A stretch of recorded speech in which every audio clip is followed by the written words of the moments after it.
Yes, sir, old buddy, here we go again. Let's hear it now. Woo-hoo, it's the Herks and Harry Show, and I'm Herks. And I'm Harry. My partner, Harry Lyons, is the noted Honolulu advertiser, cartoonist, and bon vivant. And my partner, Bob Herks, is the editor, publisher, and chief bartender for the Billfish Bowl, and also a well-known saloon keeper. And the whole mess is brought to you by those magnificent men in their flying machines. That's right, Bob. That's why we've hired at great expense this 101-piece Royal Hawaiian Band to play those magnificent men in their flying machines. To remind you that Johnny Peacock and his crew down at Royal Hawaiian Air Service are indeed that, magnificent men in their flying machines. They've got new up-to-date equipment, beautiful Cessna 310s, very experienced pilots, and they're very knowledgeable about all the islands. So if you want to get a good trip, talk to Johnny Peacock down at 259-775. Yes, sir, Harry, and it's also brought to you by Inter Island Resorts, owners and operators of the Kona Inn, Hawaii Surf, the Naniloa Hotel, and now building the Kuala Lumpur Biltmore. That's right. Yes, sir, and who's our guest today on this fantastic radio show, Harry? Well, our first guest today is a very interesting guy, an old friend of ours, Paul Kendall, who's a public relations director in Honolulu for Pan American, and he's also handles the publicity and press relations for this Billfish tournament. Now, Paul, if you would mind stepping into our recording studio here, we might have a few words from you on your opinion and just to how this tournament is being run. I know, but some of the sidelines and highlights you can give us of this tournament. You mean some of the misadventures, like the unplanned boar hunts, like the sunken ships, the lost boats, all of the mishaps? Right now we're looking for 2 tickets that... on your principal sponsor's airline, which we're happy to be a supplemental carrier to. Very good. I understand the Marlin are leading the tournament so far, is that right? Absolutely. No numbers, no fish today, only 4 on board, something like that. That's, of course, this is an evening show, you understand that, Kendall. We'd like to ask... yeah, we'd like to ask you... You make a big mistake in not filming this, and not taping this in the evening. One of the beautiful things of this show is on this radio show is when Harry does his cartoons. Those are great, because everybody can listen and in silence. Hear the 5 minutes of silence. Hear the pen scratching and so on and so forth. Tell us about some of the press that you've got here, Paul. Oh, we have Noel Holmes from Auckland, New Zealand, and we have Ken Foray from Dallas, Texas. Coming in today, we have Mel Durslag, who's sports editor of the Los Angeles Examiner. We have a total of about 25 press altogether. Ed Neal, who appeared on the Herks and Harry show last year. That's right. In fact, he was a Herks and Harry hero of the day. That's right. Yeah. He's the hero of the day who's never caught a fish. Well, that's right. He had a little trouble on the golden albatross, as we recall last year, but he does hold the world's record for the largest half fish caught during the tournament, I think, which is when the shark got the better half of his eye. The shark holds that's in conjunction with the shark, he holds the record. How are you going to explain to Des Stanley why he is not on this show? Oh, we'll get him on tomorrow. Des is really a fine fellow, and tomorrow, friends, we hope to bring Des Stanley, who is chairman of the finance committee and does yeoman work for the tournament, and really a great guy. He's a guy with all the money. He's a guy with all the money, yeah. Well, we thought we'd have him on maybe towards the end of the week, see if the money holds out that long. Good. What about Jim Conway? Let's say something nice about Jim Conway. Must we? Well, he was a guest Monday. Yeah, oh, he's a great chap. He's a hard worker. He's up early every morning. He's out fishing. His films go to 18 television stations in the Pacific Northwest. He's probably the leading exponent and greatest salesman of this billfish tournament. Interesting thing. You haven't mentioned anything about the local press, like Herks and Harry, and their tremendous. Like who? Are we? Like who? Their tremendous publication, the Billfish Bull, which everybody knows comes out sometime during the course of the night or morning. And we have a great raconteur of funny stories about 2 o'clock in the morning, Tom Hopkins, who whispers in a roar. We have a great communications expert in Hal Wood, who after 4 days has finally helped us to get the teletype machine working sometimes. Not to mention the technical Bob Herks, who put our first show on a blank tape and rushed it up there in a waiting card at the studio here. We came on backwards. It wasn't blank, it was just backwards. And we have Alan Prio, who heads up the United Press Bureau. Number 13. 13, that's right. That's right. Oh, Alan, fine. And Mason Altieri, who is probably Hawaii's most famous television personality, KHVH. Tell me he's done some great film in this during this tournament. I unfortunately haven't been able to see any of it myself. Well, I managed to check some out yesterday with one of our local pressmen, and we both agreed that it was excellent. You know, as much as I'm enjoying talking to Paul and everything, I can't help but keep looking at that girl over there who's in the studio with us. Oh, yeah, isn't she cute? And Paul, he's much more attractive than Paul Kendall. So why don't we ask Cora to come over here? Come on in, Cora. Come into this. I just want to say mabuhay from the Philippines. Oh, see, this gives the show an international touch. That we got an international show, Harry. We've gone worldwide here. Cora Finally made it. Cora Badillion, a beautiful girl from Los Angeles who's here enjoying the tournament, too. We just wanted her to say hello. Originally from the Philippines. Now Originally from the Philippines, no. Oh, yeah, fantastic. Works for, was it Royal Hawaiian Air Service? I think so. No, they're a supplemental carrier. It works for Royal Hawaiian Supplemental Carrier Pan American. That's right. That's the one. The one that our guys feed to up in the... Isn't this a fantastic show for hard fishing news, Paul? It sure is. We haven't mentioned any fishing yet. Well, you know, we made a mistake yesterday of really talking about fish, and gee, I don't know. I think maybe we lost a few listeners. No, I don't think so. Does anyone listen to this show? I've never run into anyone who... 9 OPE pickers in Kona was the last count. And Herks and Harry and their families. Herks and Harry, we got big families, so they all listen.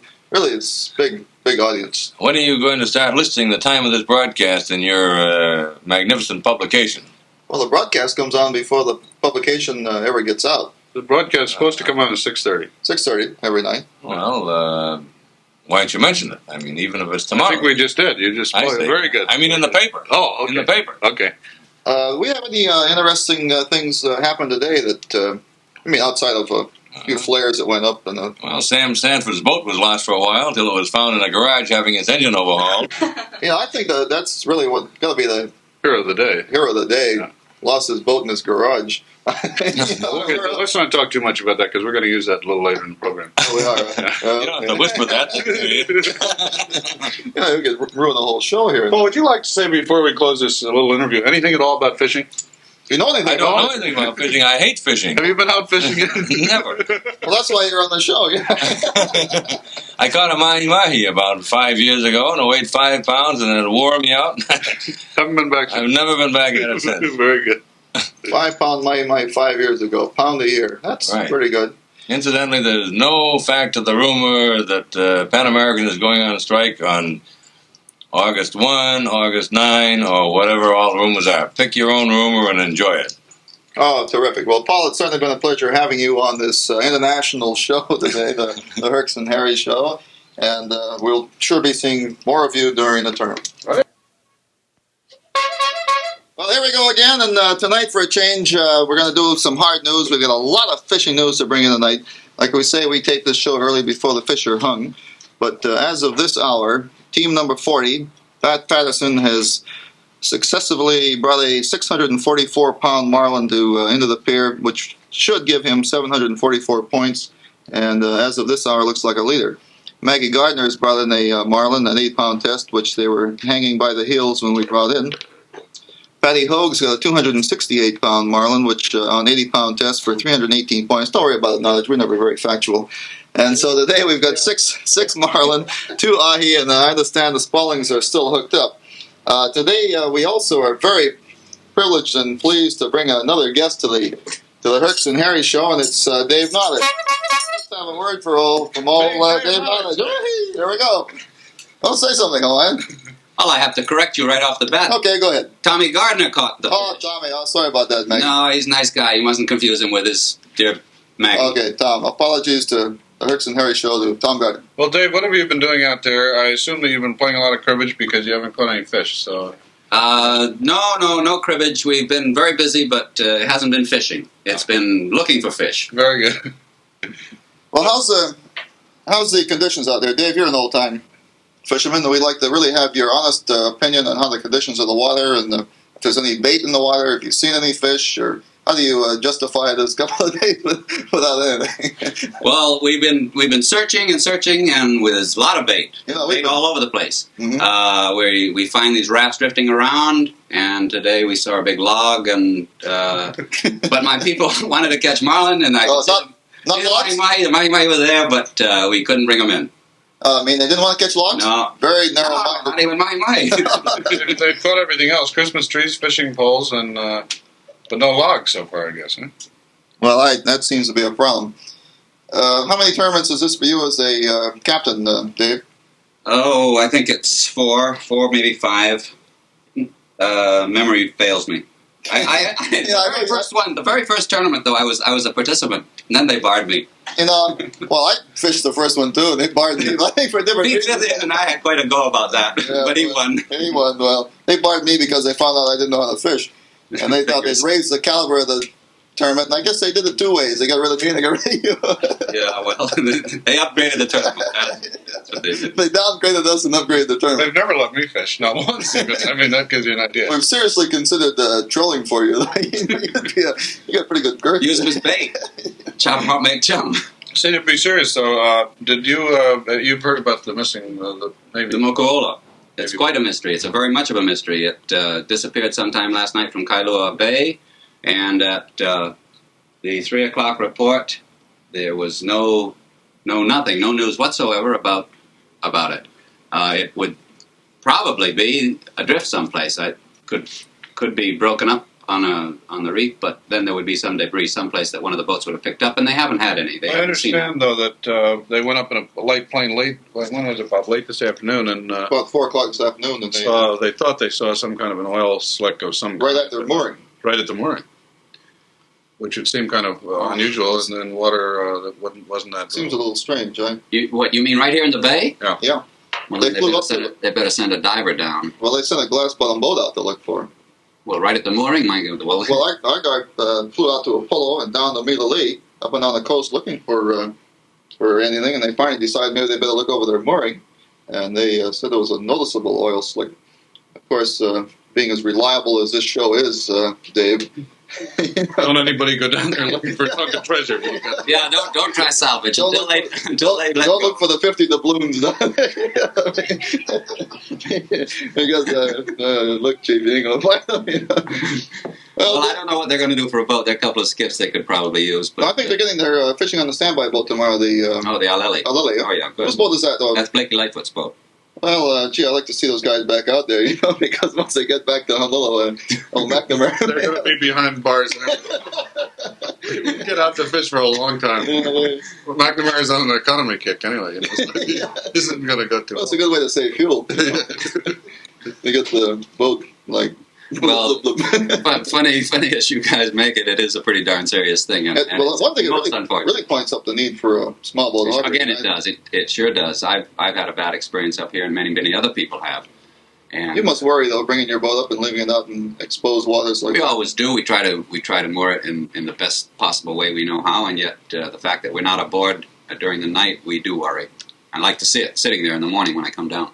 Well, that's always a very comforting sight. Come down and see your boat there. I thought, Dave, that that someone in the administration mentioned a couple of years ago that they were going to start or were seriously considering a small boat harbor. Do you know what happened?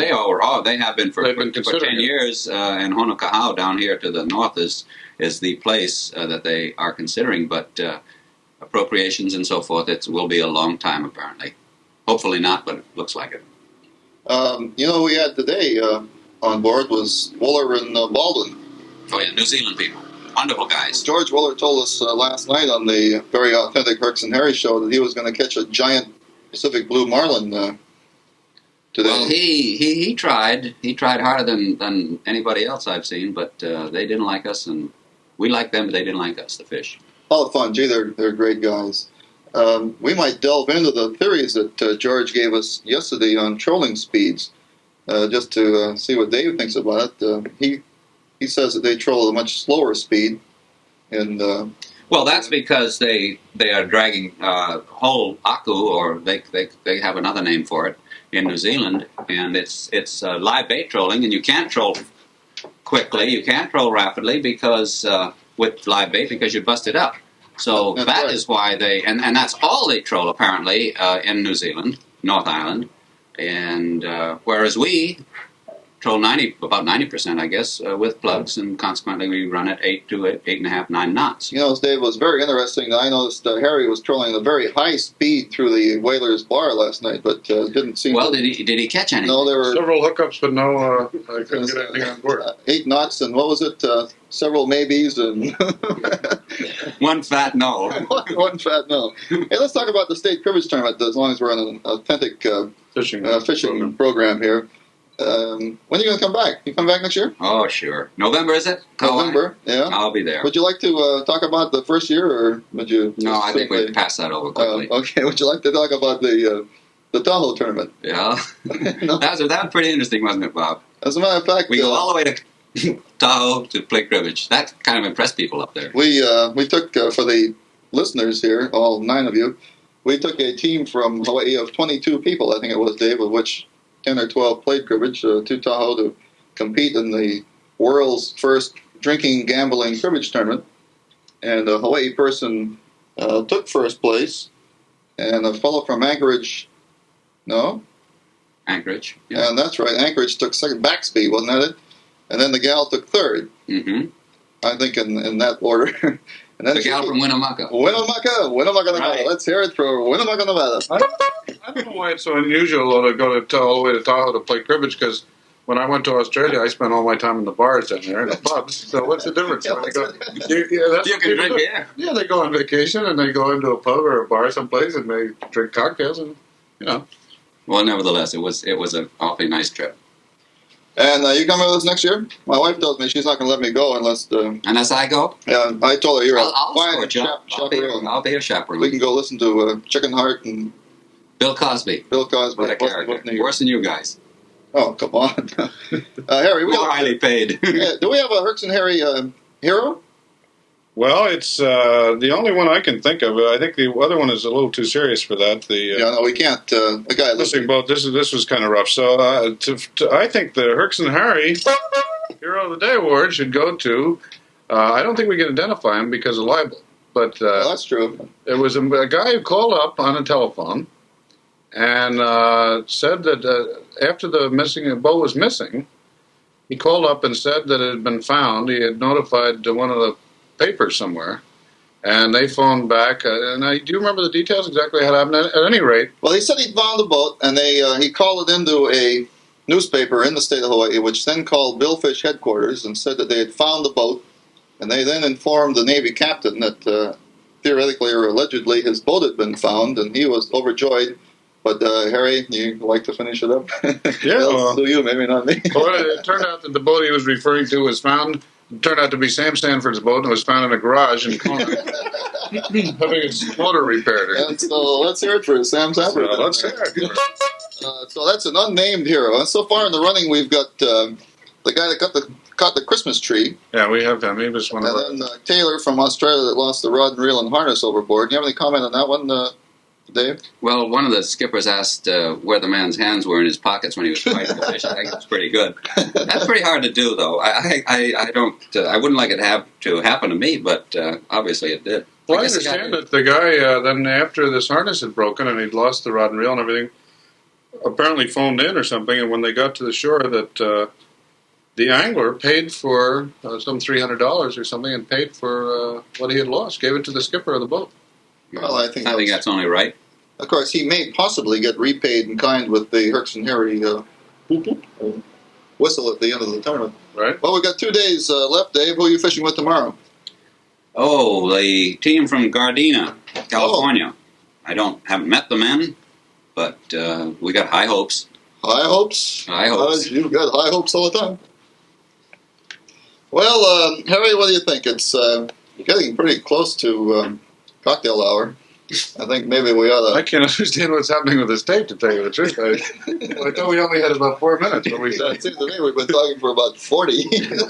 Well, let's get on the old theme so we can talk to, or do it once again for old Johnny Peacock and his fantastic... This is coming to you from the recording studios here at the Kona Inn, as you know. Of course. And And you know, it's the Wow, it's Herks and Harry show. I'm Herks. Let's close this thing up in Harry.